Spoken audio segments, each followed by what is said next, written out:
Hello, everyone. What is going on? My name is Timpedia, and welcome back to the TNT podcast. It's been a minute, but there's been content, so you're welcome. We've been playing games. Played video games. Now it's time to stop playing video game and start playing podcast. I don't know. Where we talk about video games. Yeah, talk about video games instead of playing video games. Who's here to talk about video games? On my right. By the way, it's Friedman, also known as Andrew, but mostly known as Friedman. And on my left. JT. And why don't we start by talking about the only company that still produces video games, because Microsoft sure doesn't, and Nintendo barely does. I mean, we make this joke about Microsoft and Sony, but like we didn't put it on here, but there's a Fable gameplay reveal at the State of Play that physically hurt me. They're like, we're doing former Xbox exclusives now. This is weird. Yep. Like seeing Snake get announced for Smash Bros. It was ridiculous, but perfect transition because they're doing the Metal Gear Solid Collection Volume 2. The only reason this is significant is because, if I remember correctly, this is the first time Metal Gear Solid 4 is playable on anything but a PlayStation 3. Oh, it's part of the collection? Right. Wow. Yes. It just has like Metal Gear Solid 4 and then I think the 2 from 5. I don't think there's anything else in the collection. They have Peace Walker. Peace Walker. Oh, they do. Okay. Yeah. So that was a PSP, but I think that was all that. But Peace Walker was ported. I think. I could be totally wrong. Oh, never mind. Sorry, Metal Gear Solid 5 is not included on here at all. It's just Peace Walker, Metal Gear Solid 4, and then bonus content. Yeah. For $50. All right, that's honestly okay. to console lock Metal Gear Solid 4 for the first time ever. I think a lot of people would pay that price. I mean, I'd take it if you wanted to play 4. The hot take, I don't really want to replay 4. But if you haven't played it before, man, whatever, man. If you've never seen the movie Metal Gear Solid 4, definitely go watch it on Steam now. Never seen the movie. Yo, it's got other good stuff. Okay, there's a game in there. It's only 30 minutes, but there's a game in there. The problem is the game was super epic, but the problem is like I played it when I was in high school. Was it actually good, or do I just have nostalgia goggles for it? I think it was good. Could you potentially say that about all of Metal Gear? No. Okay. See, I don't think Metal Gear Solid 2 was good. All right, so here's the thing. This is becoming a Metal Gear Solid section. I like Metal Gear Solid because of the story, not the gameplay. I think gameplay-wise, 2 definitely feels dated. But I still love the absolute absurdity of you go to save and you're not sure if you're going to get stuck in a 25-minute cutscene where your girlfriend reveals she's pregnant or not. Like, nothing will ever top that in Metal Gear Solid 2. But then you're going to have Metal Gear Solid 3 and that game can't age. That game is a bop. Top to bottom, bop. And then Metal Gear Solid 1 has the unique spot of just feeling like a distinctive PS1 game, so it has that kind of identity going for it. Raymond, let me ask you something. Oh boy. Oh yeah, go ahead. Can love ever bloom on the battlefield? I need to know. Why are we here? Just to suffer. Just to suffer. See, anyway, Metal Gear Solid 2. Oh god. No, I was just saying I know these memes, that's all. Oh, I was saying something about these games. Anyway, it's great that we're getting more stuff out of PS3 jail, and I will continue screaming about this, but where the fuck is my Infamous remaster? I need this. You know, that is one thing I would probably rebuy, is actually getting to play Infamous again for the first time in like 30 years. I miss that franchise. Anyway, but speaking of franchises that aren't missed, Capcom had some announcements. Tyler, you want to talk about the next one? Why would I? I have no ties to this series at all. Why would I ever talk about Resident Evil? Me, Tyler. I thought Tyler, you were our Resident Evil member of the podcast. Yeah, why the fuck would I talk about Pragmata? What are you talking about? Why would I talk about Pragmata? Yeah. I don't know why. I mean, I did play the trailer for Pragmata, though. You mean the demo? The demo, yeah, there you go. Look at the playable trailer. The teaser seems so light, but it's one of those games where I'm like, it looks cool. Will it be fun though? Play the demo. Let me know what you feel. I think the story's super cheesy and it's gonna be really super fucking dumb. But I think the hacking heavy quotes that imagine that I'm making the quotes with my hands. Hacking with the girl mid combat is actually kind of fun, and I do enjoy it. All right, So I'm putting together a list of demos. So I'll do Pragmata and I'll do Neo 3, and we'll see which of these is fun. That being said, if they came out and tell me that this is a $70 game, I mean, I wouldn't buy this day one. This is like a wait till it goes on sale kind of game for me. But I am interested in playing it anyway. I did wishlist it. All right, I'll stop fucking around and talk about hold on. But wait, before you move along, I was trying to reorder stuff because we were talking about stuff that Capcom announced, and I realized I don't know if they announced it at the State of Play or they announced it after, but it was just related to Monster Hunter, that they confirmed that Wilds is getting, in quotes, large-scale expansion, which everyone's like, oh, wow, big shocker, you do this all the time. But there was the reason that them announcing this is big is that apparently Wilds, like, its post-launch sales have been absolutely abysmal, and they've been just getting shit on internally on the Monster Hunter team. So there was actually doubt about whether they did want to continue the tradition of doing the large expansions on this game or whether they wanted to move on. So it's weird that doing the usual is the controversy for this game. But we'll see if they turn it around. Supposedly, game performance is up on PC after the final patch. So a lot of the recent whining, I'll say it was warranted, and Capcom listened. They shouldn't have had to whine about it. It shouldn't have been a problem, but Capcom at least made the game in its final state before they try and sell you an expansion what it should have been. So good on them. Ironically enough, I don't know if I'm going to jump on the expansion day one. I was about to ask. Because I've been playing all of the post-launch content for Wilds, and they heard what everyone was saying about how all the existing monsters are too easy. So they just made the last 4 fucking impossible. And it's like, I don't really like this coin flip of whether the game is baby mode or the game is like just becomes a Souls-like. And I don't like that. I want some consistency. So I'm going to wait until probably after they do what they call them title updates, but 3 months after the launch of the expansion, when they do the first content update, depending on what they do with that one determines whether I'm probably gonna play the next Monster Hunter or not. We'll see if I stick. Sound like me. Now I'm evil. Oh really? Yeah. I was like, I mean, Resident Evil. I mean, I don't know how to feel about this new one that's coming out. The only thing I'm debating is if I want to take the day off for it or not. I mean, if you take the last time you took off for a game? The last time I took off was Cyberpunk 2077. Yeah, at least I tried to. I don't think I ended up taking off for that because that kept moving around. No, I didn't. Yeah, I wasn't. You took off originally and then they moved it. They moved it 3 times. Yeah, because it kept getting delayed. I think the last time I legitimately called off was Borderlands 2 for a video game. Yeah. That was over 15 years ago. That's whoosh. Jeez. Yep. Isn't that great? So I don't know, we'll see. I'm still excited I'm choosing to be excited for video games because I like playing video games, so we'll see what happens. I'm also mildly excited for Control. I like that game. Tim, you might be more excited for it. I mean, I'm not excited for a lot of new games these days, but man, Control was fun. I still need to play Alan Wake 2, except I can't play it because it's stuck in Epic, I think, right? Isn't it still trapped in the Epic why can't you? Yeah, wait. I'm lost. Wait. I don't want to get the Epic. I don't want to get the Epic. Oh my God, this man grandstanding. I'm not grandstanding. Yeah. I'm just saying. I just don't want to. I also don't have such a strong love for Alan Wake that I'm like, I need to play Alan Wake 2. I just wish I could before Control comes out. You just have to download Epic. Yeah, and pay money to them. I don't want to do that. No, you don't. Oh, you can pirate it then. Okay. Oh, you just don't want to pay money to Epic, is what you're saying? Yeah. Oh, man, who cares? Just consume. Oh, stop it. Be a good American. What?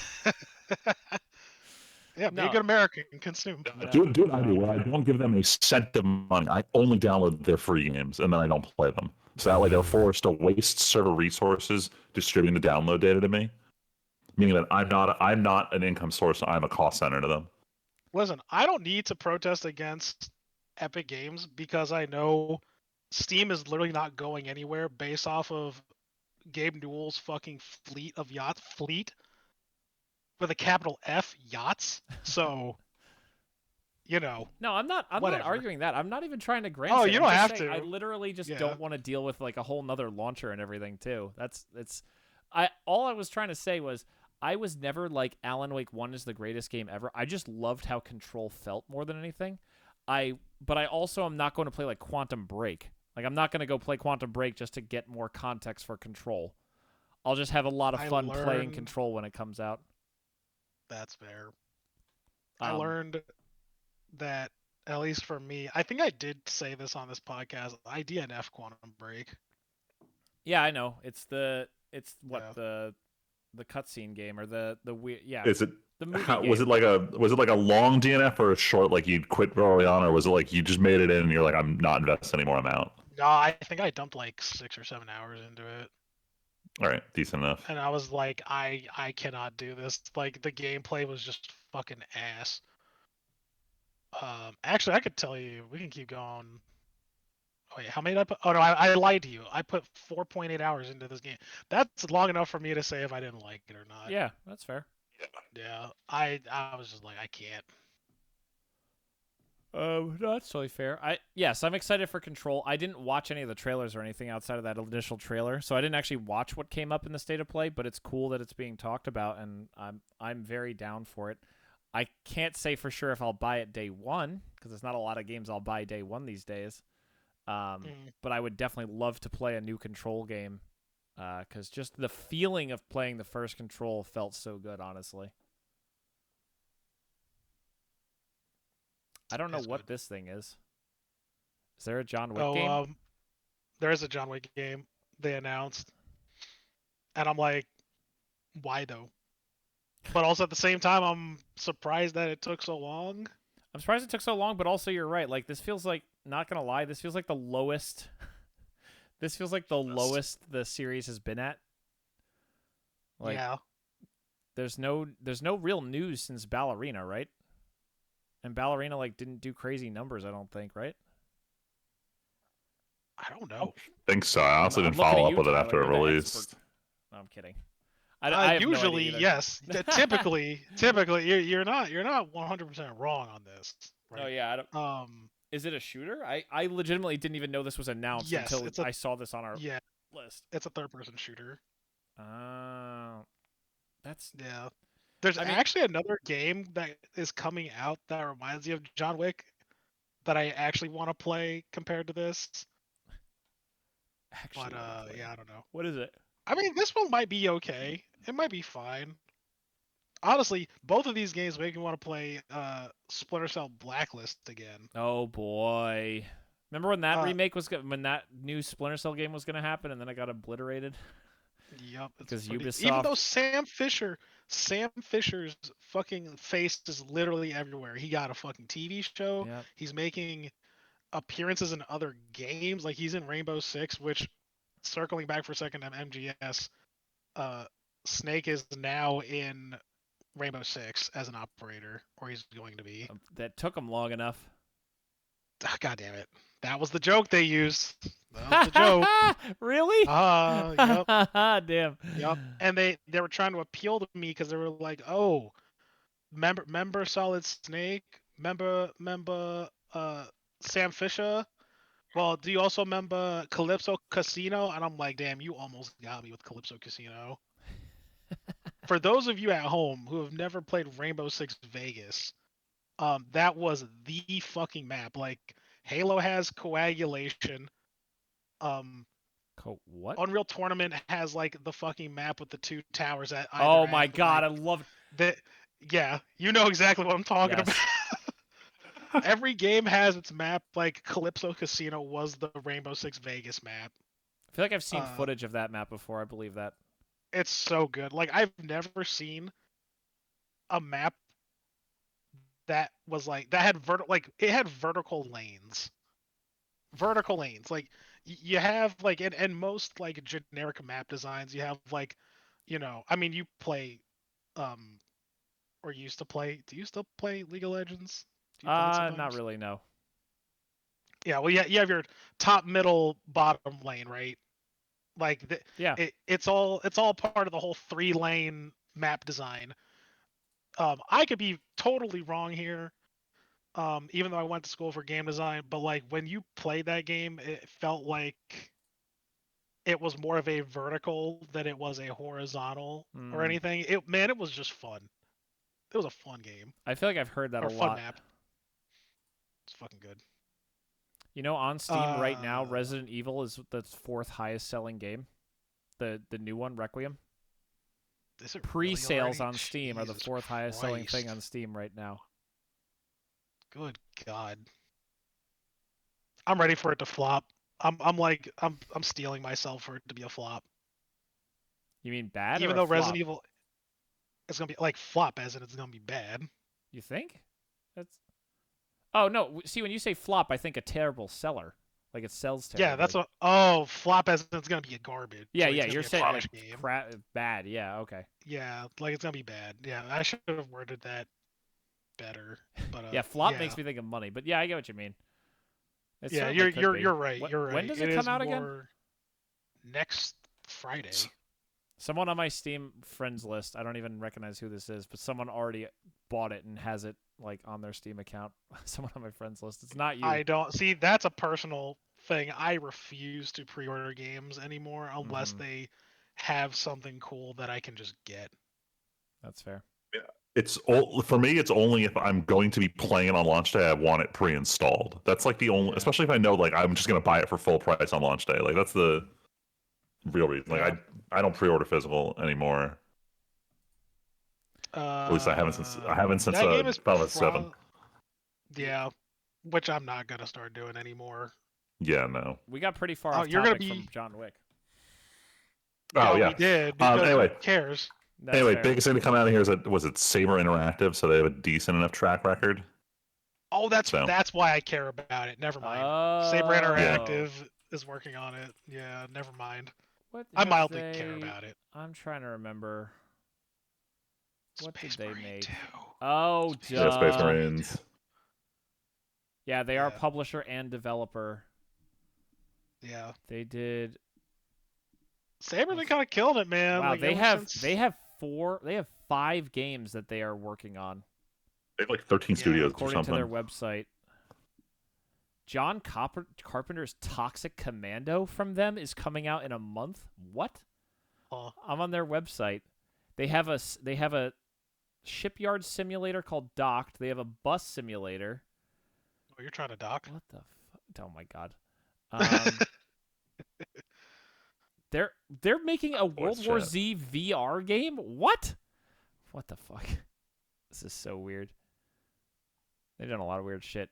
You know what else is weird?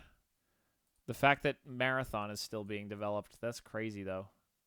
Concord 5. It's not a sprint, it's a marathon. Fuck off. Stop. Jesus Awful. Christ. Terrible. I'm going to kick myself off the fucking podcast. Jesus Christ. I choose willingly to step off.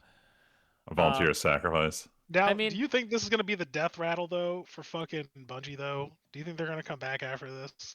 You know what? No shot this game's doing well. No shot. I'm genuinely curious now for 2 reasons. One, something we'll get into about Magic later, where it seems impossible to guess what certain things in the market are going to do, but at surface value, this does look like a super flop, especially with all the AI controversy. I will say the fact that Arc Raiders did so well to me means that there's like this isn't a case where we're putting out, as we'll talk about, the other Concord 4 of High Guard already dying. They're not so late to the game on these extraction shooters. I feel like maybe with the Bungie name, it has a slight shot. I'd still put my money on it not working. But, like, maybe because it says Bungie, people will go, oh, a new Bungie game, and it's like Arc Raiders. I'll try it. Here's the thing. I'm saying this very surface level from someone who doesn't play extraction shooters, but at least kept up on why everyone enjoyed Arc Raiders. I think it had a lot to do with like not being a pure PvP, having a bigger PvE experience, and basically choosing your sweat level with how MMR works in that game.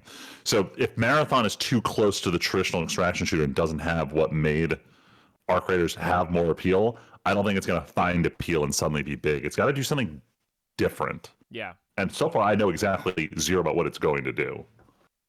All I know is it got ripped apart when the beta came out, and then they had all the controversy with AI generated artwork and stolen artwork, and they went back to the drawing board.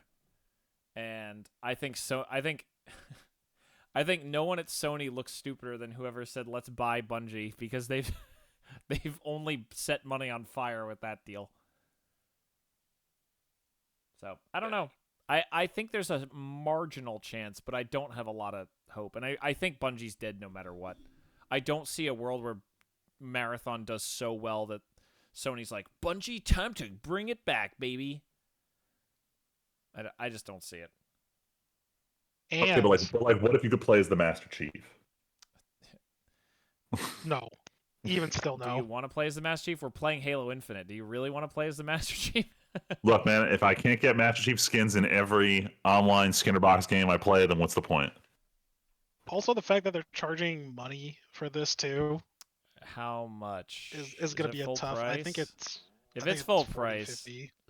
It's not full price. It's Okay, going to be. Is it a 40. $30 game? Hmm. That's It's not going to be a $30 game.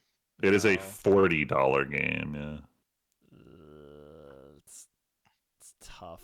It's hold up. I'm curious about this. It's the same price as Helldivers 2.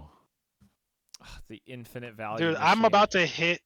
Yeah, I'm about to hit 250 hours in fucking Helldivers 2. Nice, dude. Oh, which by the way, we didn't put it in the show notes, but apparently they there's some news about the Helldivers 2 movie moving forward. Which is weird. They're going to release a movie called Helldivers 2 where there's no Helldivers 1. So stupid. I think that news was older. I think we did talk about it, but a while ago. Oh, sorry. No. The news is that Jason Momoa was announced to be starring in it. Oh my god. Hopefully he can Yeah, actually. that news came out this week. I mean, not to reuse an ancient meme, but we already have a Helldivers movie, so I don't know what the point of making another one is. It's fine. They're just remaking it. What's Beast In a year of Reincarnation? remakes, they're just remaking it. Whoa. I just heard a really weird... Uh-oh, hold on. My audio's all... What? Oh, no. And he's recording, which means listeners, you get to hear the garbage audio.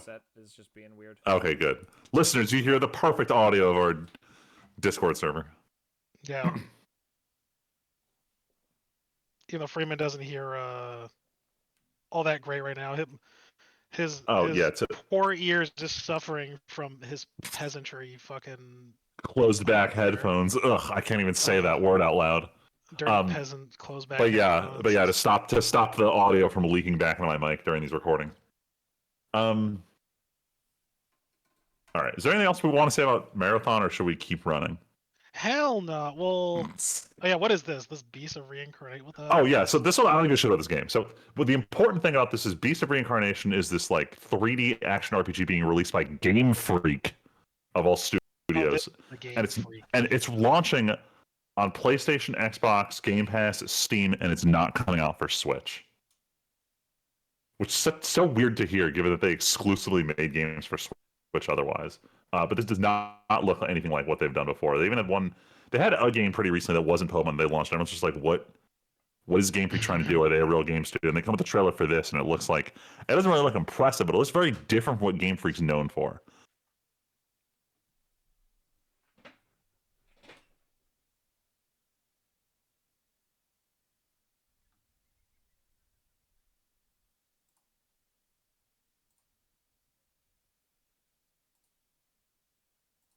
Is it the first non-Pokemon game that they've worked on? They did one called Town. I think that was it came out for Switch. It was like this really junky looking RPG. Hold on. Let me pull this up. What was the actual release name for this? There we go. I got audio working again. You guys were fine the whole time. Hey. Okay, good. Minor technical hiccup for anyone listening to the podcast, potentially why I was quiet, but oh, sorry. They released as Little Town Hero back in 2020, and they did a mobile game that involved like card matching horse racing in 2023. So yeah, not a lot of real big games. Even though Little Town Hero did have Toby Fox on the soundtrack. Ooh. Either way, we'll see what Game Freak does. And let's move on to the most exciting one. I mean, for me, it definitely is. After having just played Pod Racer, I mean, they confirmed They showed off a trailer. Ben Quadraneros is in it. That's pretty cool. Sebulba's confirmed to be in the game apparently. I think if I can race against you guys online in a Star Wars game, that would be pretty peak 2026. Not gonna lie. As long as they get the visual aesthetic right, because like Yeah. gameplay wise, as long as you have a fast racing games, very fun. I don't care if the controls are hard. I want to feel speed, and if they can show me speed, I would very much enjoy that. I mean, I think Freeman, we talked about this last time when it got announced, but like having just played the racing game, like this thing is awesome. Like if they can match the speed feel of the original Episode 1 Racer, like pod racers go fast, and if you could feel like you're going fast, that'll be pretty perfect. Yeah, like I remember at this point it was over a year and a half ago. There was this game that came out called like it was like Tokyo Midnight Racing. I forget what it was actually called, but it was this like really shitty demo. The whole game was run through like a CRT filter to make it feel old.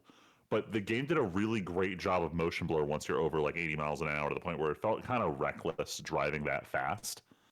And while I hated everything else about the game in terms of the progression system, the feeling of speed at the top end was insane, and I wish I felt that in other games. And I feel like Extreme Racer. No, what was this? Let me pull this up because it was a cool game. Wasn't it one that we all played or something? It was free to play and like. It's not the Tokyo drifting game that we all played together a little bit. Oh my god. No, it wasn't Drift 86. There you go. Drift Which, 86. not lie, I almost got a license plate with Drift 86 on it, not because of the game, just I thought it was a cool plate number. Hell yeah. Give me 1 second while Steam's opening here, but we'll just keep talking about speed. Well, let's keep moving. Honestly, through while you're looking that up because it was called Night Runner's Prologue was the name of the game. Night Runner's Oh wow. yeah, that's right. I think I downloaded the demo for that, and I just never ended up playing it. Oh god, we got so much to cover. We've already been going for a half hour almost. It's fine. We'll be quick. There's almost no Weeb shit this week. Yeah, that's what's slowing us down. So I alluded to it before, but Concord, according to Tyler, Concord 4 is already dead. Yeah. Highguard, most of the developers got laid off, and there's a skeleton crew. And apparently, as of this recording, while we were recording, I checked Reddit real quick, and I saw that apparently the website for Highguard is down. So everyone's like, "Yeah, it's just totally dead." Yikes, dude. They tried bringing in 5v5. There was a whole interview where some developer went popping off, one of the guys who got laid off, about how they were set up for failure and everything. I just think it's easy to say that the people at the top of games industry have no clue what's going on, but I just don't understand how, like, what developer is like, I'm going to go out there and defend this game that just totally flopped completely and I'm going to blame capital G gamers. Like if this game hadn't been, I agree with a comment I saw. If this game hadn't been at the Game Awards, this would have died without more than like 100 players knowing it existed. The fact that they had almost 100,000 players on release and they cratered to almost no one with it, like to maybe 5,000 players within a week, that means no one wanted to keep playing your video game. Like, you had an audience, which so many games would give anything to experience these days, to have an audience, and they just did nothing with it at all. You know what even sucks in the future? Like, yo, Jeff Keighley, if you're listening to this podcast, which I know you totally are, that whole thing is out the window. Like, I feel like if I was a developer, I'd be like, yeah, no, I want Jeff Keighley keeping my fucking game out of his mouth. Well, it's fine that they showed it off at the Game Awards. The issue is having it be the last trailer at the Game Awards. This got showed off in the middle. No one would have really thought too hard about it. The fact that it was the last one brought this undue attention to it that it really didn't need. Fine, I don't want it the last bid then at the Game Awards. No, because like I said, I stand by. Like, no one would have played this if it wasn't at the Game Awards, but I think it was so weird that they didn't say a single thing. They acted like they were going to shadow drop the game. Jeff comes out and announces it, and then they just act like they're going to shadow drop anyway. And then I still stand by. They had all these players, and just no one liked playing the video game. Like, your game just wasn't good enough to keep an audience, even when you were handed one that no one else really gets. How many games on Steam just blow through like they're nothing? Every podcast, we could probably do like an in memoriam and list like 100 games on Steam that came out to 5 players and then just exist on Steam forever now, but no one's playing them. It almost pains me that, like, I mean, we're now that everything's online, we're in the era where more games are purely PvP. If there aren't other players online, this game may as well not exist, and I kind of don't like that. I wish there was some way to, like, I mean, probably for like games like of this genre, it's hard to do, but like there's no offline component. If the player base dies, you can't continue to play this game because you like it. Freeman, I have a great game for you. It's called Overwatch 2. Oh wait, hold on. Someone's talking in my ear. Oh, wait. The producer's calling me and saying, "Oh wait, it's actually just called Overwatch now." Wait, are you talking about Overwatch the prequel to Overwatch 2 or Overwatch the sequel to Overwatch 2? Oh, sorry, you're right. The worst part is on Wikipedia, they don't know what to do because technically speaking, they're two very distinct video games from an IP perspective, also in terms of technical implementation. So they're like, do we just merge them into a single article or keep them separate? And someone's like, well, you can't call one of them Overwatch 2016 and the other one Overwatch parentheses current. And it's like, this thing is just a naming disaster. Well, I mean, hey, at least they acknowledge their complete failure to produce any PvE content. That's good that they've acknowledged that they have failed utterly at their original objective of this game, and they want to change the name to hide that failure. So they just soft disappointed us for several years. Was it a soft disappoint or a hard disappoint? It was. I mean, the fact that they masked it around Overwatch 2 and then reeled it back to be like, yeah, we're just back to where we were before. Although they are starting to do, it's not really a PvE mode, but they're still trying to do like the character perk system. So at least figured something of what they originally announced out. But that's nothing. And now, all right. I was gonna say unironically, but I actually am doing this seriously ironically. But the idea that we're now on the third Overwatch, and one of the big things they hyped up about this Overwatch iteration is we're finally advancing the story, and it's like, are you for real? 10 years ago, you hyped us up on this game because there was going to be a story, and you're just now getting around to advancing it, like. Blizzard has no idea what they're doing. It's very clear. But I will say, it is impressive. The shocking part of all of this is that Overwatch is, I think, doing better than ever before, right? Didn't they get like record player numbers? Right now.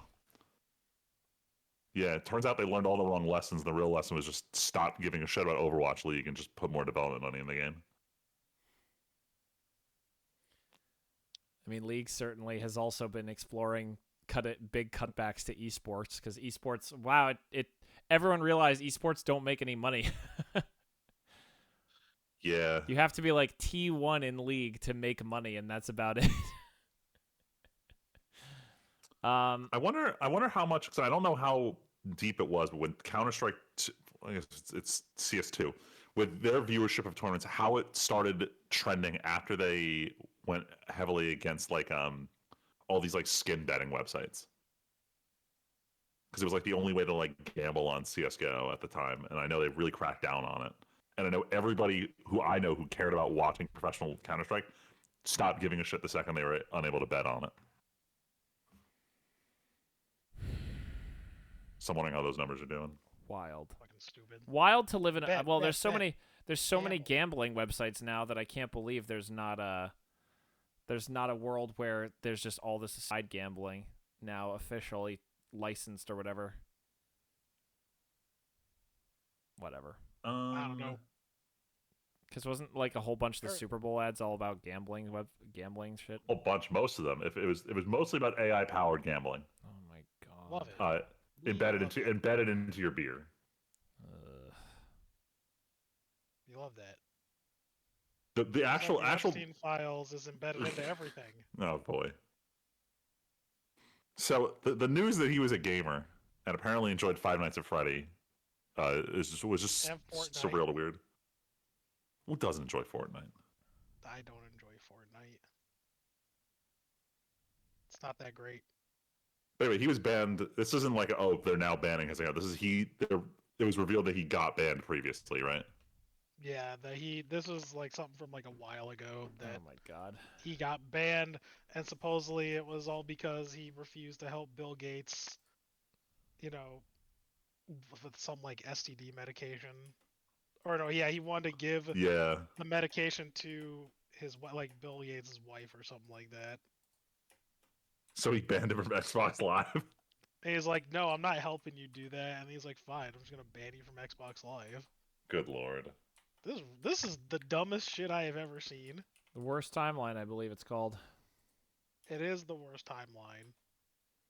I Ever saw since that. Harambe, man, we need to, But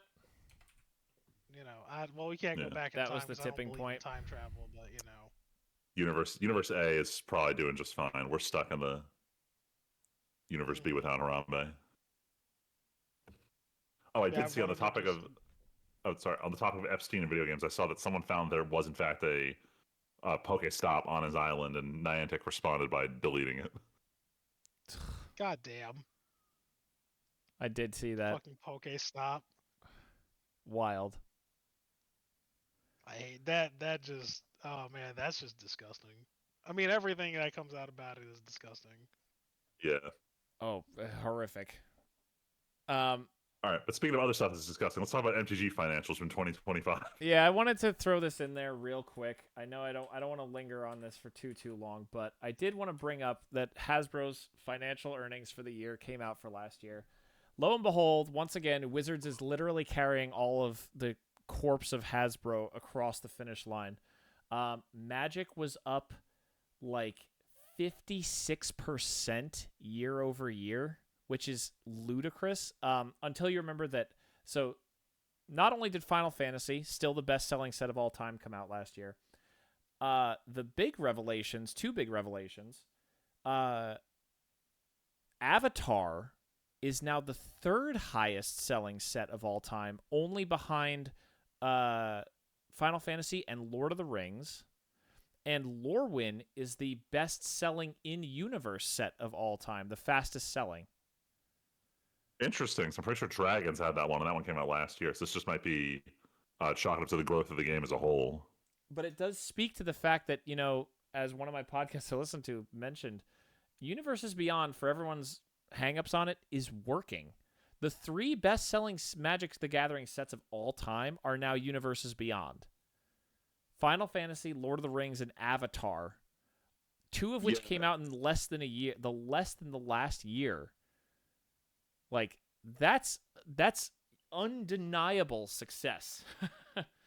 For everyone's talk of, oh, Magic's, dying, and oh, there's a casual game commander, and like, all these people being like, I'm gonna leave the game over Universes Beyond. Magic has never done better on paper, ever.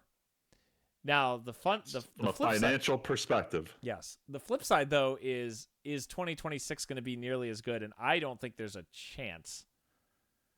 I think Marvel. I think Spider-Man has showed that there's a lot of there's not as much hype around Marvel.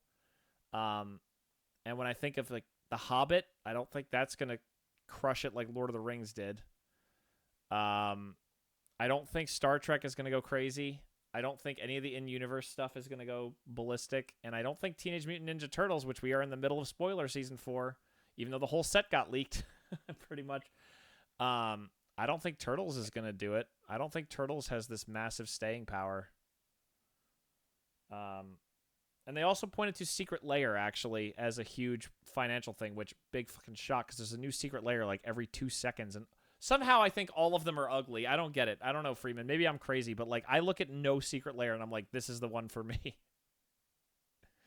there's like 1 or 2 cards out there, but it's like I'm not buying this full fucking collection to get one copy of one card that looks marginally better than the one I already own. There are legitimately ones where I'm like, if a card, if certain cards had art cool enough, I would pull the trigger on a whole layer, because a lot of these cards go up to the price, like half or more of the price of a layer.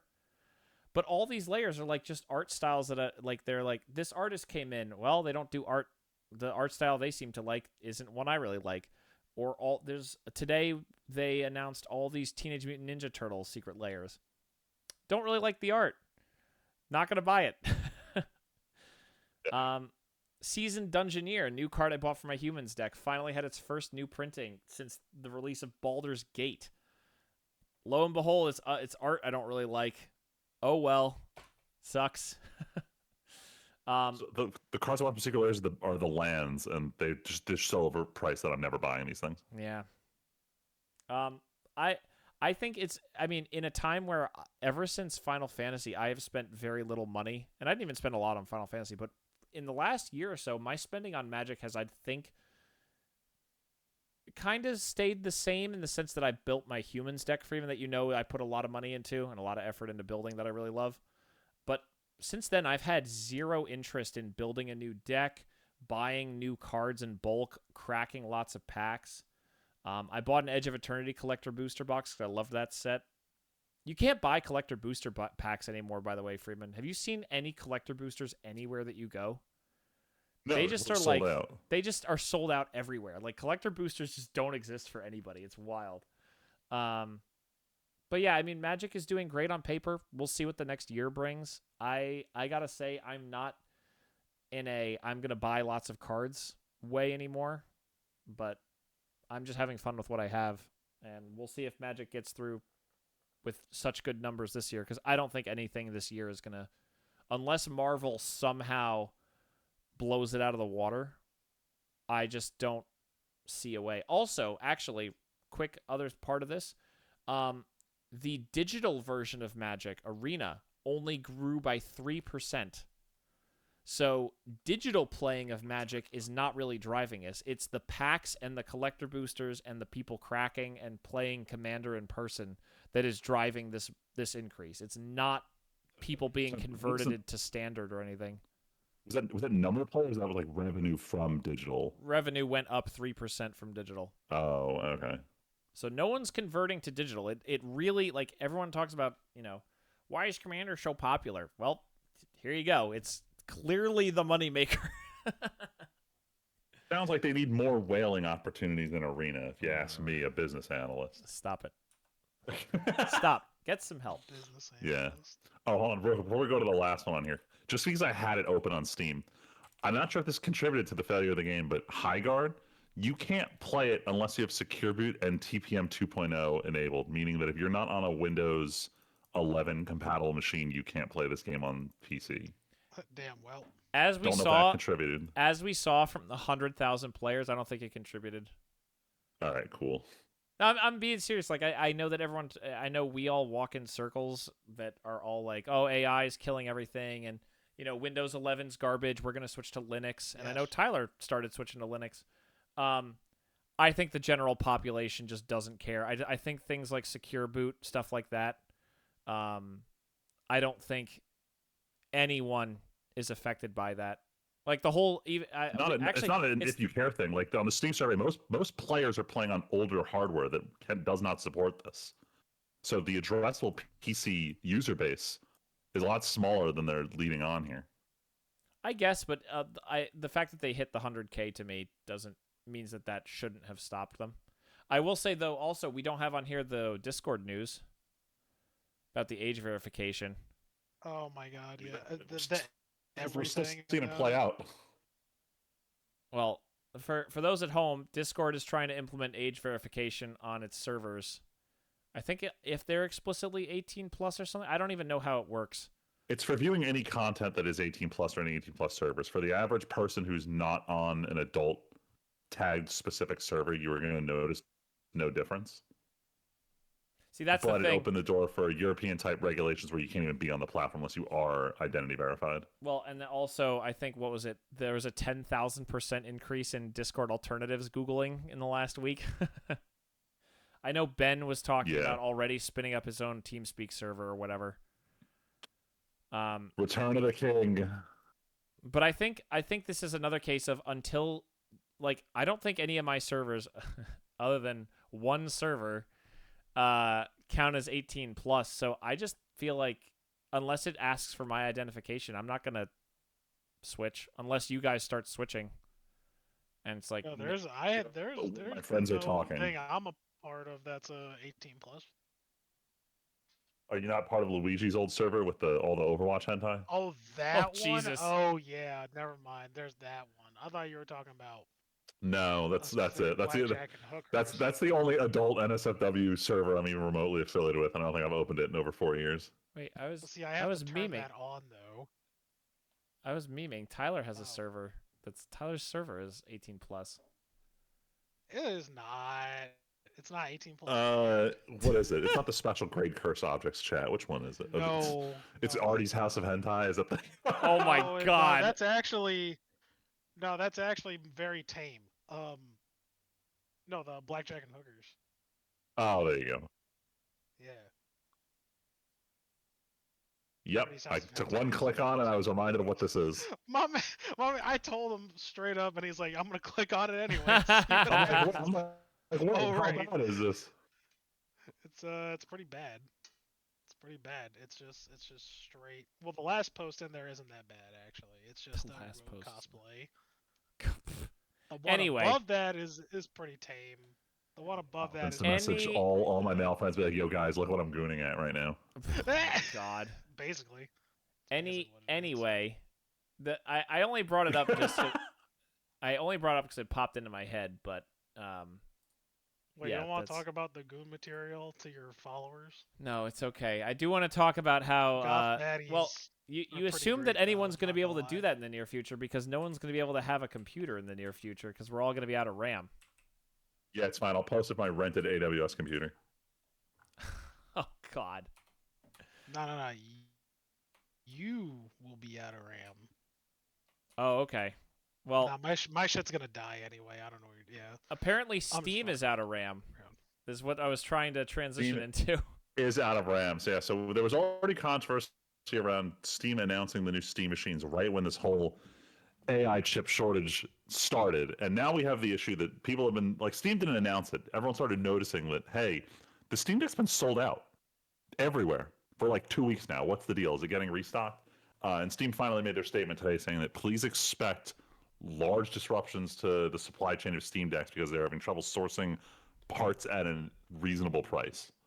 Translation, it's too expensive for them to sell the Steam Deck at the current price, and they don't want to raise the price. So thank you, Valve. Unfortunately, the side effect is you can't buy a Steam Deck anymore. I'm so glad that AI is making everything better. Honestly, you know what? I actually fully support instead of jacking the prices up, just saying, nope, we don't want to change the price. We're just not going to sell some because we will not raise the price and we cannot make more at this price. I actually What's think insane is I'm cool this is the Steam Deck is not a new piece of hardware. This came in what, like 2020-ish? When did this come out? 2021. yeah, because it really took off during COVID. Yeah. No, So I think because I think in today's day and age, I'm trying not to run off the rails here. In the era where everyone just has a credit card and just swipes it and buys whatever they want because it's in a ballpark, like if the price went up $50, it wouldn't affect their sales at all. They'd sell more. But I think it sends much more of a message and it's much more of a pain point for people who wanted to buy it to say, no, you cannot buy it because we will not jack up the price instead of going, yeah, let's just charge 50 more bucks and make it available and pay whatever they need and boom, we know we can make the sales. I think I support that stance and I think it's another case of, man, thank God Valve is not a publicly traded company. Yeah. The inverse though is that Nintendo is talking about how much they want to raise the Switch 2 price, and someone threw out the ballpark of, well, it's looking like $600, and I sat there and I heard Switch 2 $600, and I could hear this sound echo in my head, $599, and I'm like, no, we're not going back to this. Apparently, we I want can't to. with this. I don't want to. I had to make the decision. So I told you guys about it on Sunday, but listeners, my Switch just stopped at being able to detect its battery percent. My options were attempt to fix it, attempt to repair, find a replacement Switch 1, or upgrade to a Switch 2. And I was just like, I don't want to pay Nintendo money for a Switch 2 when there's legitimately nothing to play on this thing. Yep, that's the problem. And thankfully, I think my Switch 1's working, so I don't have to, but this sucks. But even then, Freeman, both of us were like, even if it's not working, like just leave it in the dock. You have more than enough things. You're fine. I know, but the whole Gucci. gimmick of it is I'd only legitimately play when I could bring it somewhere else where people were My to play brother it. in Christ, you got 5 other gimmicks in your apartment Yep. that do the same thing. Yeah, but they don't do multiplayer. Oh Guys, my God. you know the what's whole never gimmick gonna of bringing this places to play multiplayer. No. You One know of what's them does? never gonna go up in price related to AI? Oh, Knitting supplies. What? Plastic. Oh, that's right. Supplies. I No, knitting don't know. supplies I does don't know go about up. that, man. I have a No, choice. knitting but supplies has gone up. It Actually, has gone. Stop it. I have to Not choose according between. to AI. This I have sucks. to choose between purchasing half of a graphics card or saving up my money to buy a perfect grade Unleash RX-93 new Gundam, I mean, which is the answer actually is probably very cheaper than half clear. of a graphics card. Yeah, the answer is Yeah, right. Get the knitting supplies. yes, obviously. No, Freeman, the Right, real this is a answer perfect- is in the short term is buy that Wing Zero, then save up for the new Yeah, I'll put it this way: if despite the fact that the price of Gunpla has gone up, the fact that most of the real grades are still $40 and under is fucking insane. These kits are wild, and they're not like real grades have not been going up in price. I'm not even It's all memeing. the For other the amount of luxurious shit that is. engineering that goes into those things, it is actually crazy to me that they are still $40. That's actually nuts for the amount of engineering that goes into a Gundam kit. It's wild. But man, that what's it called again? Freeman, real grade? What was the Yeah, the real grade wings there. You're talking about the perfect grade Unleash. the RX. perfect grade Unleashed. That Unleash thing. new Gundam. Yeah. Oh my god, that thing couldn't be more ridiculous. I'm seeing like people are posting their build progress on the Gunpla subreddit, and someone's like, "Yeah, I spent a week and I have a leg done. What the fuck is this kit?" Like, it's crazy. Honestly though, that's the value right there, because how many $40 kits could that guy have finished in that time? And like, I know the money isn't 1-to-1, but you're like, that's justifying the increased cost literally in time spent. I mean, I get it 100%. Like I did for the Master Grade Extreme Strike, the golden one. I did it over the course of a year, and I still haven't technically finished it because I need to do the last round of water slide decals on like the guns.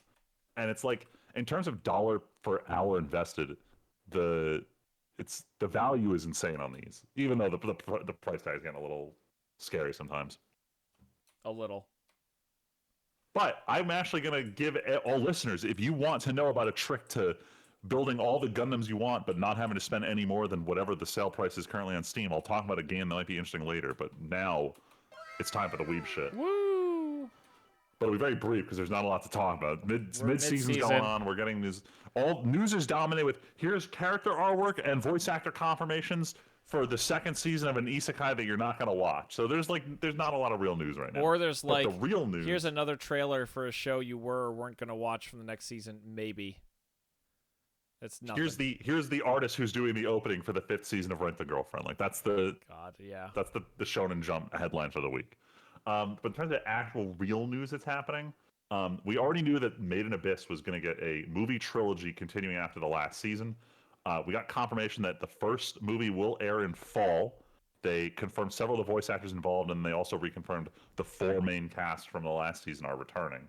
So I know there was some confusion about, is this a direct sequel? Is it a side story? What is it? Who At least we cares? know that the main cast is going to be in it, so it leads itself towards potentially sequel. The answer is who cares. Most of last season was prequels, and it was still incredible. Yeah. So like, And I legitimately, was telling who Tyler cares? before the podcast, minor spoiler for the last season, but like the fact that Fapata and her voice actor are credited as returning characters for the season strongly suggests it's a direct continuation. Yeah, it so, sure does. Very excited for that. Question is just when do we get it outside of Japan?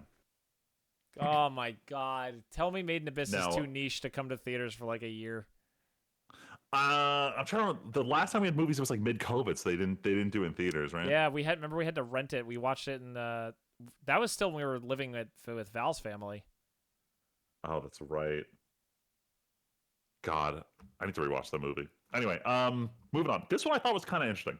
So Shonen Jump, the company Shueisha announced a new program called Manga Plus T-shirts, which is any manga cover, any panel, any page out of a Shonen Jump manga, you can order it printed on a T-shirt.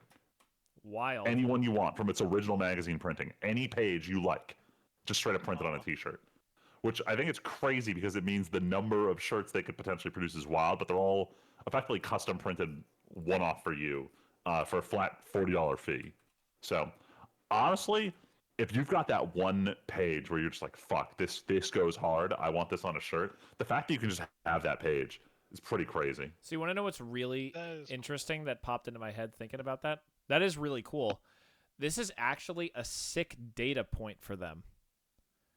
Because this is actually a way to turn interest into literal purchasing power data.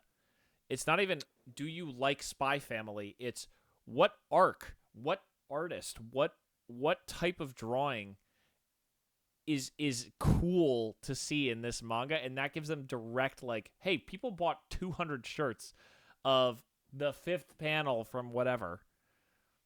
That's sick. That means people really loved that. Yeah. Okay, what do we learn from this? That's a good point. That's kind of crazy. It's also monetization of an art asset they already have. Like when you sell the manga, right now the ways they sell it are limited. It's usually just either you buy this comic book, you buy the digital edition. But if you wanted to like physically purchase a page or art from a page, unless it's like made into a very specific other form product, you can't pick it out. So they have this entire back catalog of art that they own that they can now just sell that was previously like, you couldn't sell a page of a manga. Like you can sell prints from like original cuts of anime movies back when they did those, but like there's such things like buying the original print of a page. And now this is them moving towards monetizing that art, which is neat. As long as they do it in a consumer friendly way, which the idea that they're doing it for just like every series they have available is kind of wild. Anyway, last thing on the Weeb shit. This one got recorded a while ago. Unlike the Demon Slayer movie, which will be returning to theaters in Japan again for like the 9th time, Chainsaw Man is not. Instead, it's moving to streaming. And it announced that it'll be coming to Crunchyroll not this fall, this spring. Why did I put the wrong? No, you were thinking of when Demon Slayer will probably finally come to Crunchyroll. Yeah, but Chainsaw Man will be coming to Crunchyroll soon. So for anyone who didn't see it, please go see it. Anyone who did see it like us, congrats on the rewatch. I was gonna say I remember distinctly when you were over the other night for me. You're like, I can't wait to watch this for a 3rd time. Dude, I want to see it again. Like I love the pool scene so fucking much. I would watch this again for sure. Anyway, there was nothing else to talk about, which means that's it for the Weeb shit. Wow. Wow. All right, boys. I have nothing watched and played whatsoever, so go for it. Jeez, I'll be quick then. So, I alluded to a cheap way to play with your Gundams without ever actually building or spending more money, and that game is Gundam Breaker 4. This game came out earlier last year. It was a full $60 game. I was not paying $60 for it. It looked like a bad, like, Muso-style beat-em-up game that had Gundams in it. But it was on sale for half off, and I was watching some reviews of it, and they went with the system of, for anyone who is out of the loop on this, before Witch from Mercury, the big like Gundam franchise was called Gundam Build Fighters, and the whole gimmick was, in universe, people are building their own Gundam kits, scanning them at arcades, and fighting each other online. And to support this, Bandai did this whole project where they re-released every high grade using their new standard building techniques, and it was called what was the C in it? It's just a remake. There was a specific line of like redone high grades where all of them had joint compatibility. So all backpacks plugged into all body types, all arms and legs use the same polycap joint system. So the idea was you can mishmash your own favorite Gundam together, and it was what they were doing on the show. And then they started releasing certain ones where it's like, hey, this was the Burning Gundam, but they use the effect parts from blah blah other kit. Let's resell that as the Gundam Build Fighters Burning Gundam. And that was their gimmick for a while. The deal with Gundam Breakers 4 is it's a game where you're playing the shitty beat-up action game, but almost every Gundam has their high-grade equivalent and parts in this game, so you can constantly break apart and rebuild your Gundam with all the parts that you pick up from beating up enemies on these stages. So it creates this grindy loop of you run through a stage, you find new parts, you make your Gundam look cool. And I spent like 30 minutes playing the first 2 levels, and then I spent an hour and a half customizing my Gundam, because they have different paint slots, different textures, you can do weathering, different decals you can unlock. Like, I realized the gameplay is not the game, but decorating your Gundam is the game. And it seems super cool. It seems like a fun way to jump in, waste 20 minutes on a level, and then customize your Gundam after. So it's super cool. I don't know how much I'm going to play it. I think it's definitely worth the $30. It's a fun addition to my Steam Deck. But just a neat little thing. Scratch the Gundam itch when I can't actually build. Cool. But that was it for games. For movies, I did have the chance to go see Scarlet, the anime movie from, I forget what the studio name is, but they did The Girl Who Leapt Through Time. The one that we saw trailers for every single time we've gone to an anime movie for the last year. Oh my god, because they knew it was going to release and then it got delayed so much that it kept being the only thing that Sony had trailers for. So funny. And it was so weird because like the trailer ends with the main character singing in this very like, how do I put it, a strained tone. And when that note finally played during the movie, I'm like, it's the song from the trailer. It was a weird moment. Overall, I liked the movie. My big concern going in was CG anime, but it was very beautiful. The storyline has a distinct Wizard of Oz type approach where the beginning and end are all in distinct 2D animation, and whenever they're in this other world. And are you guys going to see it, or can I talk spoilers about this? Go ahead. I don't give a fuck. You can talk about it. It looks dumb as fuck. This is very all right. So to clarify why there's Isekai Bro in it, the story takes place in Denmark and it's sort of a Hamlet retelling. So main character, instead of Hamlet being a boy, main character Scarlet, she's a girl. Her father gets poisoned by her uncle, who takes over being the king. She attempts to poison him, but gets caught. She gets poisoned. She dies, and she wakes up in purgatory. But purgatory doesn't really have a timeline, so people from all over history are here. There's people with gun level tech. There's barbarians. There's people from out like in Egypt here. And for some reason, her uncle, who just killed her, is also dead and in purgatory, and he has a monopoly on the stairway to heaven. So it's this whole thing about her wanting revenge, but then the whole world around is trying to move on from their deaths. And she runs into someone from the modern day who he's a paramedic who. It's vague about whether he dies in an instant or not. I don't want to spoil it, but the reason he seems like an Isekai guy is because he's the only person from modern day, and his whole thing is that he has his EMT pack with him, so he's able to actually like heal people who are taking gun or like bullet and slashing wounds in this universe. Go ahead. I was say, how the hell does he have so much kit that he could stop that many bullet wounds and like? He doesn't. His kit goes on way too long because he deals with bullet wounds on 3 different people, a slashing wound on 2 different, and then he deals with a whole village of people who have random ass problems in the middle of the desert. So it was a little bit of a stretch because they pull up in his med pack at the end of the movie and he's still like practically full of shit. So I didn't love him. The fact that he also becomes a crazy archer halfway through this movie with like 0 training was actually genuinely bullshit. And the movie relied heavily on this like, how do I put it? So I put it in my letterbox. I whined about this. So in a lot of East Asia, they don't really do the whole 3 arc storytelling of rising action, climax, resolution. It's rising action, more rise, a twist on your concept, return to real life. There's no resolution. There's no climax in their storytelling. And it became really obnoxious where this whole story is about the main character wanting to get revenge. And then halfway through, they're like, maybe you really, really shouldn't pursue revenge and you should just forgive the villain. So then she goes and she fights and she kills and she confronts the villain and she says, you know what? I forgive you. And in response, he fucking kills her. And the world resolves the plotline for her, meaning that she should never have forgiven this guy at all. Meaning the last 30 minutes of emotional turmoil and decision-making mattered fucking 0 so that the plot could resolve itself cleanly. And I really didn't like that. And it's just me, an Easterner, really not liking this style of storytelling. You mean a Westerner? Sorry, they call it... I mean, we know you're a Weeb, Freeman, yes, but you're not a Westerner. You're not an Easterner. Sorry, you're right. I'm further east of the target audience. Completely slipped on that. But yeah, overall, beautiful movie, dog shit plotline. Isekai voice act. Go watch this movie. I'll fuck with it. Maybe. If it comes out on streaming, I'd say just watch it for the visuals and the dope ass lightning dragon in the sky. That was definitely the highlight of the movie. Cool. You see, Tim, lightning dragon. I mean, that is 2 words that get me that my ears perk up. To get you going, huh? Lightning, dragon, lightning, dragon. Dragon, lightning. And then I watched these nuts across your face. Oh, good lord. God. Got him. Imagine dragons. Imagine dragging these nuts. So anyway, the next anime movie I watched was this Korean anime film called Lost in Starlight that released on Netflix, I think in December. I was about to say the next thing instead, and it fucked me up. What? You said I watched this Korean show, and I'm just like, Night of the Seven Seven Kingdoms. Yeah, watch this Westaboo shit. No, but Lost in Starlight, very cute movie. Animation was great. I really loved the I hate sounding pretentious, but the camera work in animation that they made it feel like there was a real camera moving around a lot of the time. This was very much a cutesy romance that involves a woman who's shortlisted to be an astronaut and a musician who's too afraid to do his own solo routine. And it's all about the two of them learning to come together, learning that they have to do their own thing, but not wanting to be separate because they know that they can't both, one's an astronaut going to Mars. And it also has this whole space survival subplot to it that ends up playing out nicely, but it's one of those plots where it's like, we could have avoided this if someone just made one or two correct decisions 20 minutes ago. But overall, good movie. I highly recommend watching it. I don't know how the English dub is, because we watched with the Korean with English subtitles.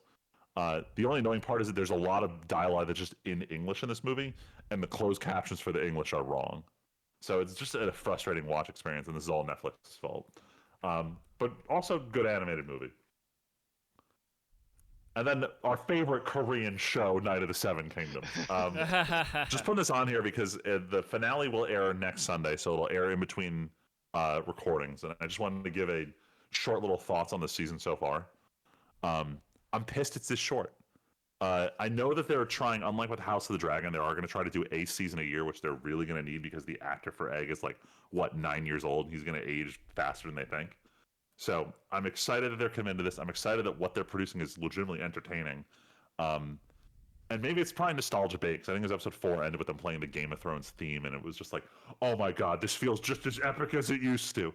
And really, that's the feeling I'm chasing watching the show, and it scratches the itch. So I'll say go watch it. I know for a fact that I said this about House of the Dragon season 1 when it aired, and I know it's somewhere on the podcast. I'm not going to dig up the episode.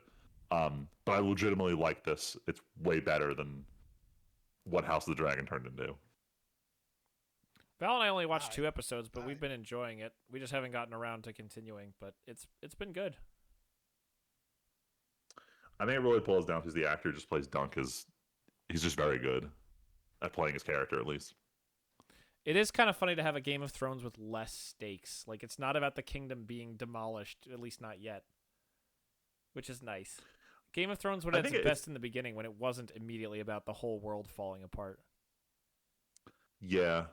I think it's also that how do I put this? We're not spread out in terms of the story being told or the POVs. It's 99% of the time, it's Dunk doing his thing. So it's a much more focused story overall. We've been at which this, is nice. We're at there's one setting. It doesn't jump around. It's where Dunk is where the story's going on. But then moving on, I started watching Shrinking season 3. For loop, this is the Jason Segel, Harrison Ford show. I loved season 1. I loved season 2. I'm really not loving season 3. I don't know if this is a case of the original creator moving on to work on both the reboot of Ted Lasso and the reboot of Scrubs at the same time. But it feels like every character is the Ned Flanders version of who they were before. All characters are the same. Don't get me wrong, the show was already pretty quippy to begin with, but now everyone tells jokes, says their joke in the exact same style. It feels like we've kind of gotten lazy on the writing, and I don't really not a lot of other people are saying this online. I've found a couple threads where people are agreeing, but I might be the odd man out that I don't think the writing quality on Shrinking is that good at the moment, which really sucks. I love this show. Damn, that really is unfortunate. Damn. Plus, they made it seem like Michael J. Fox is going to be a major character this season, and he's just Harrison Ford hallucinating, which is bullshit because they already did this plotline on Scrubs. So, that sucked. And the last one, Can't tell me that that's better than it can't be better than Bridgerton season 4 though. They're both in the running here. So nothing could possibly beat the writing chops of Bridgerton season 4. I don't know where to follow up this joke. It's okay. I told you guys my theory that every season they write out all of the likable characters from last season to focus on new people, and no one left is that interesting anymore. So it's kind of the problem. I'm just not invested in anyone this season. Well, also, there's always been multiple plot lines running, the Lady Whistledown Queen thing, and whichever. There's been multiple Bridgertons going through stuff, and I'm sure things will come up this season. Val and I again have only watched one episode so far, I think, but it just feels like there's a lot less stakes. Like they're doing they know who Lady Whistledown is, so that's different, right? And some of the Bridgertons are being weird, but then the main romance is like the same thing as always. I could never find love. Oh my god, I found love instantly. Oh, how will I find this love again? It sucks. And honestly, the plot, so we always bitch about. I think what are their names? The Bondrakes? Is that the former Gentlemen's Club owner turned? Oh my god. They contribute nothing. They contributed nothing to the previous seasons. Thankfully, they've shown up once or twice at parties. They've not had a plot significance this season. But I'm trying to pinpoint what that plot is this season. And there's this whole subplot with what's her name? The Queen and Whistledown? Penn? No. What's her name? Lady Danbury? Lady Danbury. Her whole plot line this season is that one. It's a giant nothing burger plot that's moving at a glacial pace. Oh my god. And it physically hurts because it's also the one involving the Queen. I legitimately feel like the husband and wife in that must have something on the writers, because they have literally no connection to anything, and they keep showing up in this show. Yeah. I mean, I think they've definitely pulled them back this season after the criticism of what the fuck is going on with them. But they didn't do anything. They just had scenes where it's like, do I be a bad guy, and money for my club is getting hard, and like it totally unrelated to what they do. Things just kind of happen to them, and they never contributed anything to the plot, it felt like. Also, Freeman, I told you this, but for the podcast listeners, so Val finished season 3 of Bridgerton. I thought I had finished season 3. I had actually not seen the last 2 episodes, so seeing episode 1 with the recap of this season was quite a trip, because I didn't know most of the major things that had happened in the last 2 episodes of the show. So yeah, the world is very different now than episode 6 of Bridgerton season 3. Dang. But it's fun. It's fun trash. I don't know. I'm not gonna lie. Thank God. This is probably my last season of Bridgerton. It's fallen off for me. We'll see if the second half coming out in a week is any better. Yeah. But I think I still have one more episode in this batch. All right.